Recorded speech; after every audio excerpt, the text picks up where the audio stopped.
Happy weekend, Phoenix fanatics. A new episode of the Elon Phoenix Weekly is coming up. We have a great show lined up for you today, so don't go anywhere.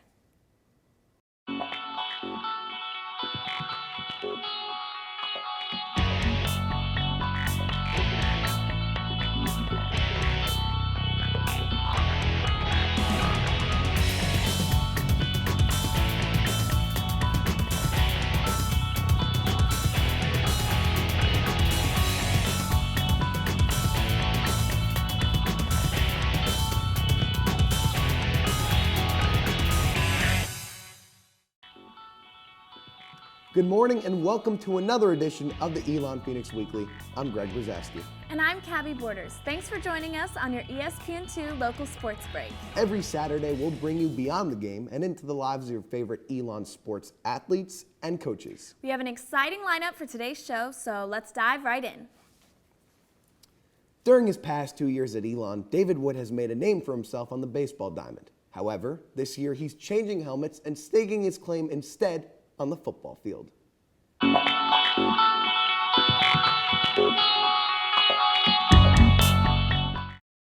While most collegiate athletes focus on one sport, former baseball player David Wood shows his versatility as an athlete during his first season on the football roster. I had the chance to talk with David to get his take on the switch from the diamond to the gridiron. I knew I wanted to pursue baseball. I committed pretty early to Elon, but I guess my passion was for football, but I guess I kind of made a mistake and I just committed pretty early, and I knew I missed playing football, and since high school I've been wanting to play, and I decided junior year that it was eventually time to get back on the field. In high school I played wide receiver and cornerback. Coach Walker always emphasized that your speed on the football field is a lot different than baseball, so you had to prepare to all the lifting and running I did to get ready for this season was the main thing. They're two opposite sports, so just the speed of the game, getting my body into football shape, not baseball shape, and just all like the practice and how physical football is. So just getting my body and just getting prepared for the season was the main thing for me. What I'm gonna miss most is, I guess, all the traveling, just the team bonding. We travel all the time. We're always together, just bus rides here and there, and just you play 60 plus games, so it's a grind of a season, but I enjoy just being with the team all the time, and just each game, like, you can make one mistake, the next day you come back and play football. You have one game a week and that's it, so that's what I'll miss. After this season, I'm gonna talk to the coaching staff and see what's best for me, and I'm really enjoying football now, so I'm not even thinking about baseball, so once the season's over, I'll talk to the coaching staff on football and decide at that point of my career. They're kind of similar. They're both sports were as a family, and I would say even football even more. It's a real team sport. Like, everyone comes together. If one person makes a mistake, you really see it. So I would just say there's really good team leadership on this team, and everyone's rooting for each other, and everyone's trying to help each other out. So both offense and defense, it's everyone really contributing to a team effort. What's most exciting about football is there's nothing like a football game. Playing baseball, I always knew that a football game, the adrenaline rush, the crowd, just everything that leads up. You practice so much for this one game each week, so just that moment you step on the field for game time there's no other feeling. It's the best feeling in the world. David Wood on the return for the Phoenix. I guess as just an athlete, I can do two sports, but I probably would consider myself as a football player at heart. I've always played. People don't know that I've played in high school. So I'm just trying to go out on the field and help Elon football win a championship, and whatever I can do is to help them is what I'll do.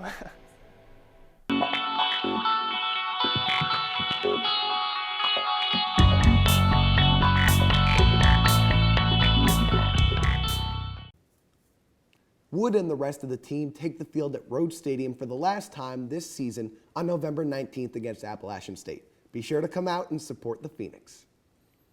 The recipe for success in a game starts with the hard work and sweat during practice. Every coach has their own unique approach on how to push their athletes to the next level, and the women's soccer team's coach, Chris Neal, is no exception.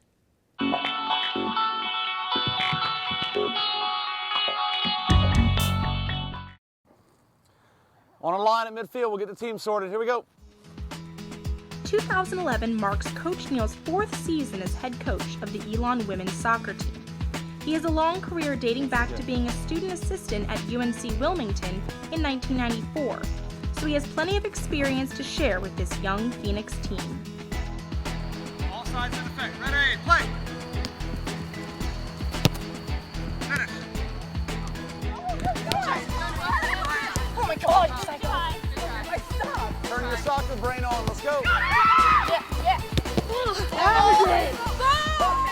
A lot of people call it soccer IQ, and I think I just morphed it into soccer brain. And really all it means is that the players just stay alert, the entire time while they're on the field. And when one of our players has the ball, find a way and find space to go get it. If you're standing still on the soccer field while the ball is in play, there's a big problem. Before his first coaching job, Coach Neal played soccer in both high school and college.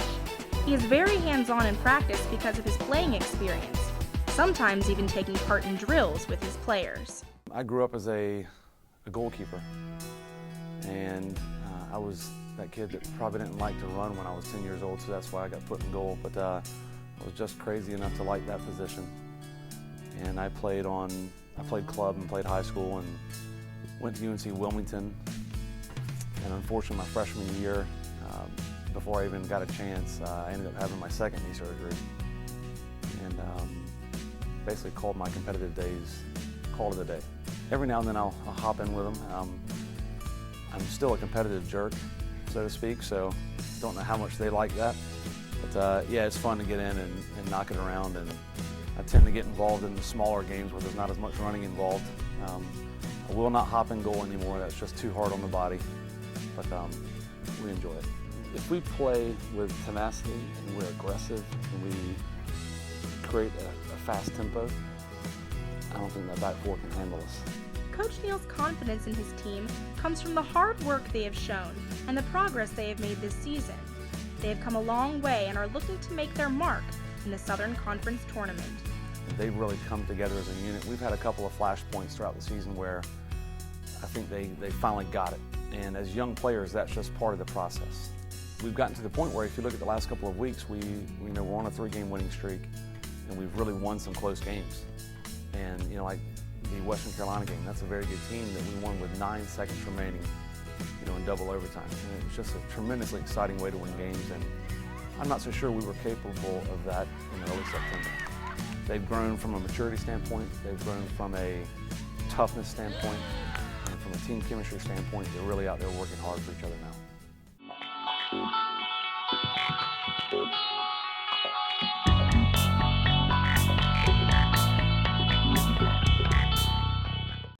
All their hard work has certainly paid off, with senior Andrea Keller and sophomore Olivia Mackey earning second-team All-Conference accolades for the 2011 SoCon All-Conference team.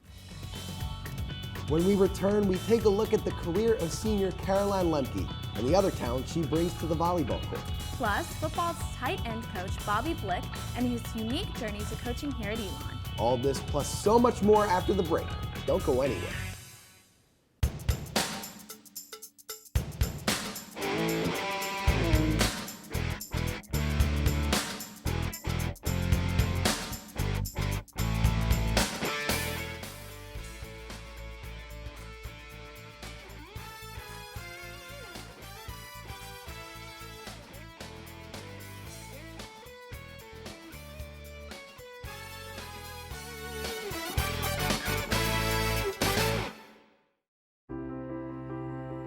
An Elon education is about preparing students for a life of global citizenship. Of course, this is a place where you're going to come and earn a degree, but it's also a place that's going to get you to think very deeply about how you're going to use that degree to make the world a better place.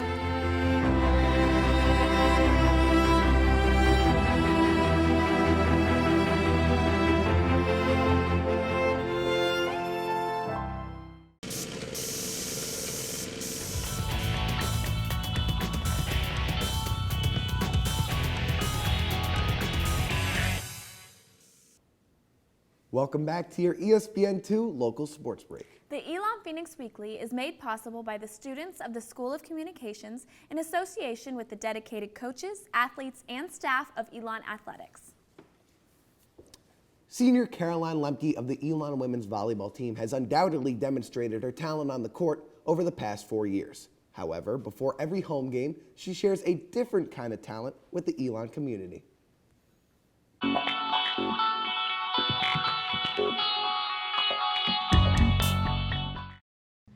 This Elon athlete does more than work hard for her sport. Senior captain Caroline Lemke is valued greatly by her teammates and her coaches for her determination on and off the court. So for a volleyball player, we have to be constantly looking ahead. What's our future going to hold? And Caroline, is a perfect example of someone who's forward thinking, and has a plan about her life and wants to be successful in everything she does, not just volleyball, not just school, but her future career. So it's great to see someone like that as a role model for the girls. Alongside her spot on second team all-conference, Lemke has made the academic all-conference team, the SoCon academic honor roll, as well as several other awards. But to top it off, whose broad stripes and bright stars through the perilous fight. She sings the national anthem before each home game. Her first match, I was actually really nervous because I was afraid maybe she wouldn't know the words or she would be nervous. Going into your first home match your freshman year and being a starter and having to sing the national anthem, to me is a scary thing, but to her it was just so natural and she just looked forward to it and she did a great job. I'm pretty sure everyone on the team absolutely loves it. I know it's definitely a different feeling when we get to hear her sing the national anthem as opposed to, when we're at other gyms and, they have their people singing it or they're just playing a recording. It just makes the whole experience that much more special. And it's definitely, I think, something that will be missed with her graduating. I'm probably not the most focused person, but that's why I think I'm good at these things, because I'm all over the place and I'm high energy and I want to be involved in everything. So, I guess I have pretty good time management skills. Lemke was heavily involved with music and theater before she found her other passion, volleyball. But she says singing the national anthem throughout her volleyball career in high school as well as at Elon is her way of keeping her foot in music. Growing up, I did plays, I was in some traveling theater troupes and stuff, so I was always involved in music and theater. And then as I got older, I found volleyball and loved it. And there just came a point where you can't do everything. And so singing kind of took a back seat.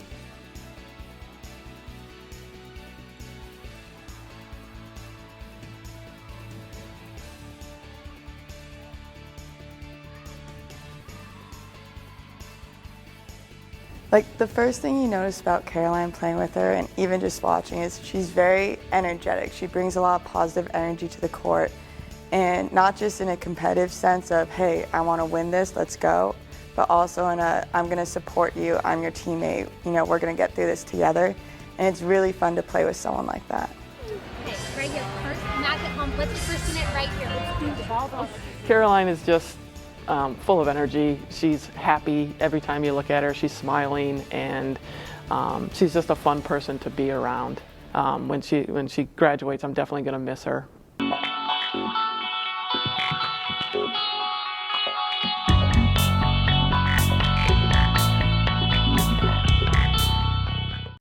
The volleyball team takes up the home court for its final regular season match against the Citadel Sunday, November 13th at 2 p.m. Come out to see the team play, plus a chance to hear Lemke sing the national anthem. For any athlete, injuries from play or from practice can be detrimental and can even end a career. However, for assistant coach Bobby Blick of the Elon football team, the end of one career on the field marks the beginning of another as he opened the door to new opportunity.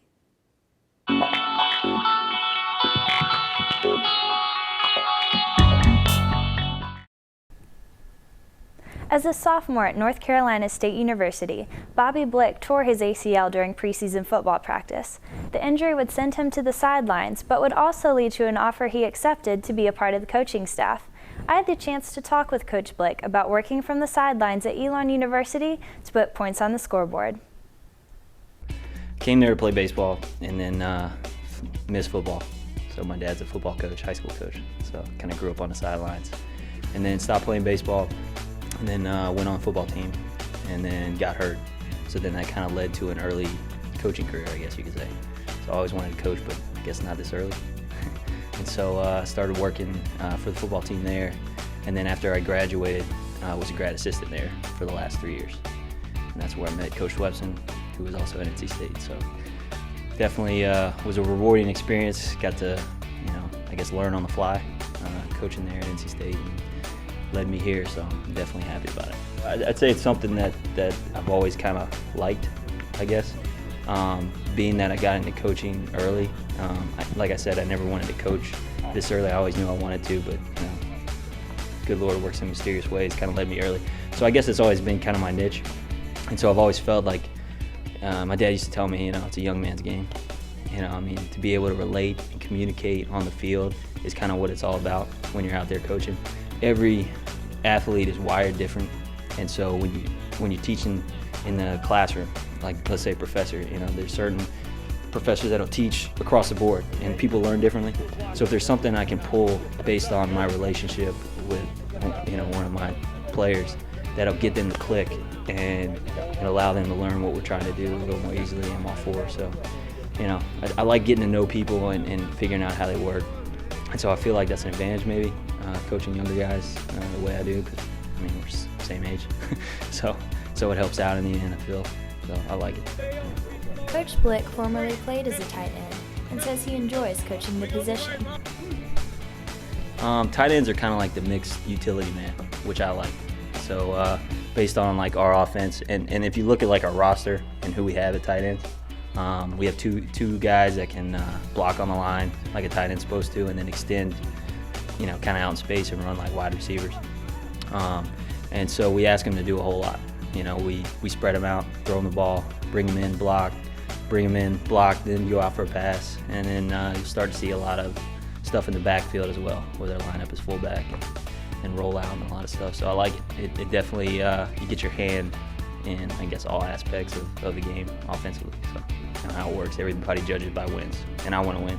Everybody wants to win. That's why we work so hard. So they kind of deem success by winning or losing.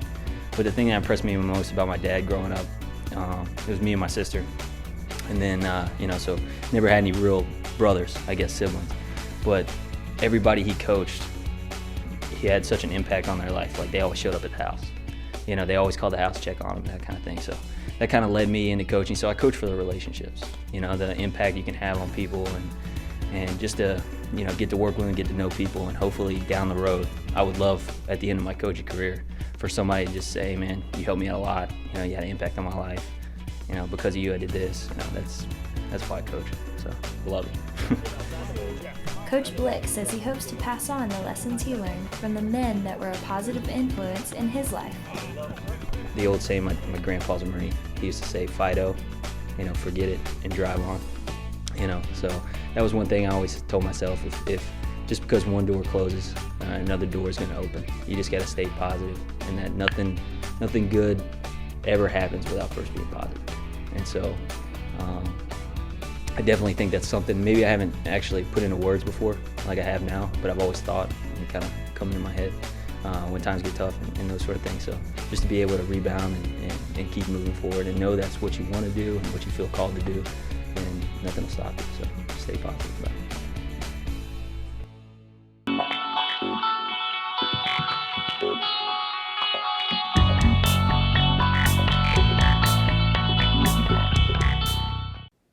With the positive attitude of coaches like Blick, the team enters the last 2 games of their season with tools to succeed, both on the field and beyond the sport. After the break, we'll go through the pages of Elon Athletics history to look at the career of former athletic director Alan White.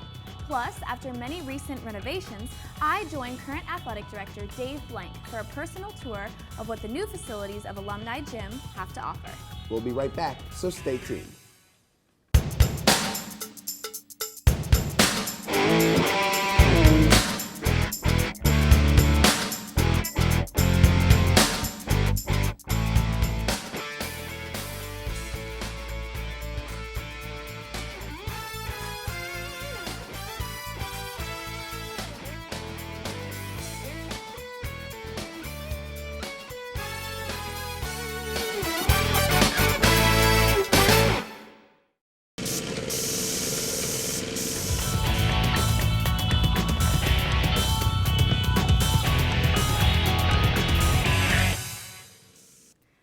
back to the Elon Phoenix Weekly on your ESPN2 local sports break. Behind every successful athletics program is an athletic director who devotes his time and energy to create a vision for the program's future.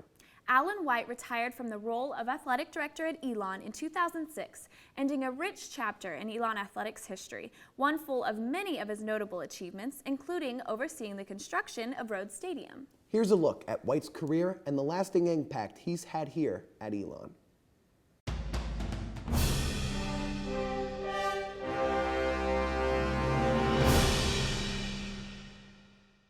As I have reflected the last few days on this moment, I began to think about the 35 years that I have been a professional here, and got to thinking about what that really means, Dr. D. I've spent over a third of my life here. Alan White came to Elon as an assistant football coach in 1964. And at that time, all of our coaches were also teaching either in the physical education program or in some other division of the institution. After coaching and teaching for 3 years and coaching for 7 years at Mississippi State, White returned to Elon to begin his eventual Hall of Fame career as an athletic director. I was actually teaching in the health and physical education program, and I was managing the facilities that were associated with that program as well as with the athletic program at that particular time. And eventually, Dr. Fred Young asked me to be the director of athletics. In his early days as AD, White oversaw 4 NAIA national championships before moving to Division II in 1993 and Division I in 1999. The move to Division II, the NCAA Division II, was relatively simple because we did that as a conference. So everybody in the conference at that time moved from NAIA to Division II.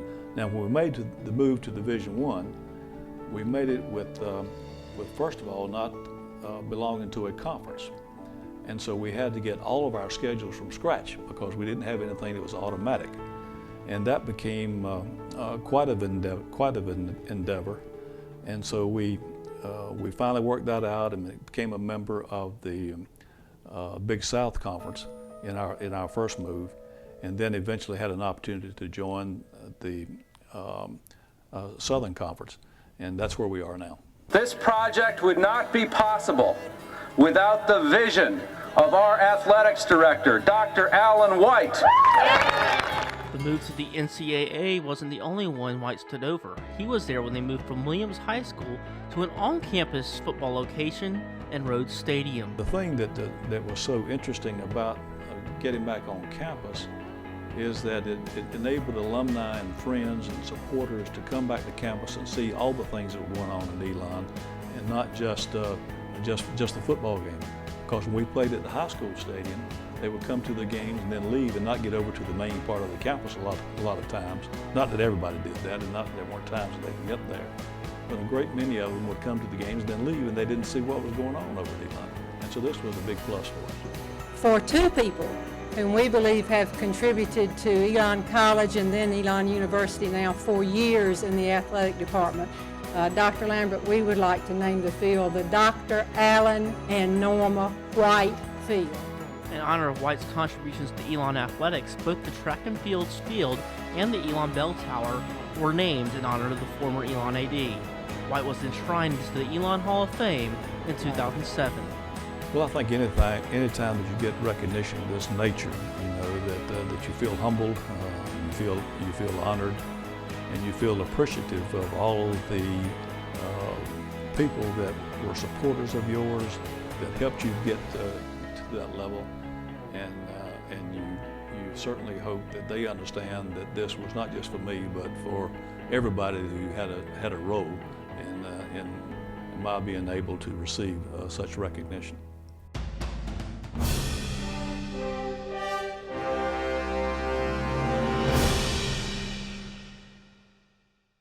White's guidance has helped build the Elon athletics program that we know today, and his momentum has no doubt been carried on by his successor and current athletic director, Dave Blank, who, during his time here, has continued to vastly improve Elon's programs and facilities. On the long list of improvements, the renovated alumni gym stands as one of his more recent projects. I got a unique chance to join Dave Blank for a behind-the-scenes tour of the new facilities.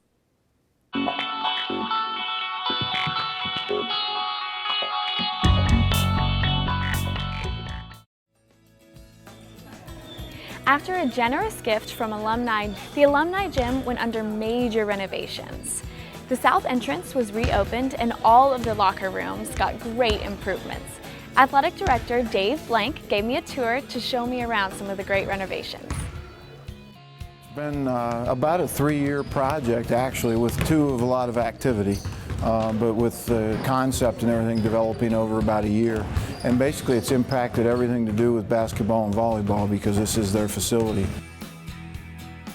I guess you'd call this the concourse level if you want to divide our building into a lower bowl and an upper bowl. And this area right here that we're standing in front of immediately is probably one of the nicest features of the facility after redoing it. These are probably the seats that show off the facility the best. Now you see a complete encircled bowl. And then on top of that, we circled the facility with 4 video boards. They're configured in a way where opposite ends are similar. So what's important is wherever you sit, you have to be able to see 2 boards. Basically make the events come to life. The south entrance had been previously blocked off, mainly reserved for special events. But now this entrance is exclusively for students, who only have to make a short walk to the newly designated student section. We thought it would be really neat to be able to reopen the south entrance, which was basically closed off back in the 90s when the building was renovated. So from the south entranceway now, the students can enter the building, which is more from the center of campus, and then they can come right on in, right into their seating right here. We want the students to be vibrant and along the floor and creating that additional person, if you will, as a part of the team that's out there on the floor. We're seeing great results so far from our fans who benefit mostly from these amenities. Our student athletes love the facility relative to everything it was able to accomplish because obviously they want as many fans in here as can be possible. The final improvement is easily missed by non-student athletes, the new locker rooms.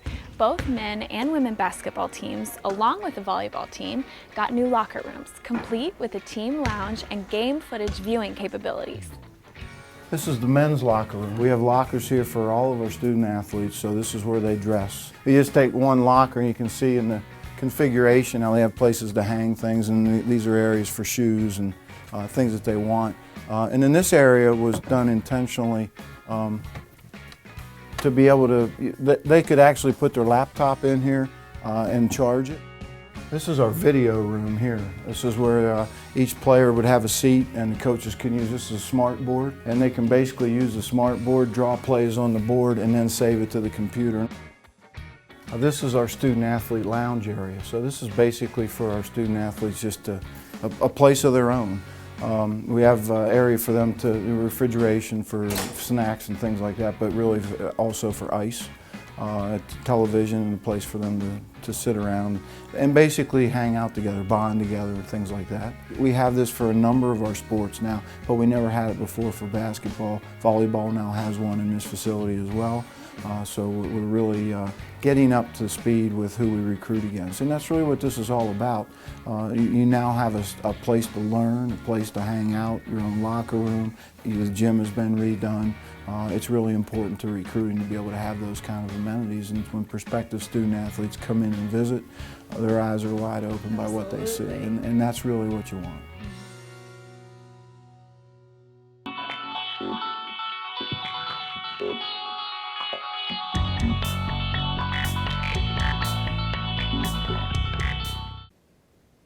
Well, that's our show for today. If you missed anything or want to watch again, be sure to check us out on YouTube at youtube.com/Elon Phoenix Weekly. Also, be sure to visit elonphoenix.com, your #1 source for all the maroon and gold buzz. On behalf of our producers and crew here at the show, we hope you have a spectacular weekend. Join us at 8:30 next Saturday morning for another exciting episode. For the Elon Phoenix Weekly, I'm Tabby Borders. And I'm Greg Brzezowski. Thanks for watching.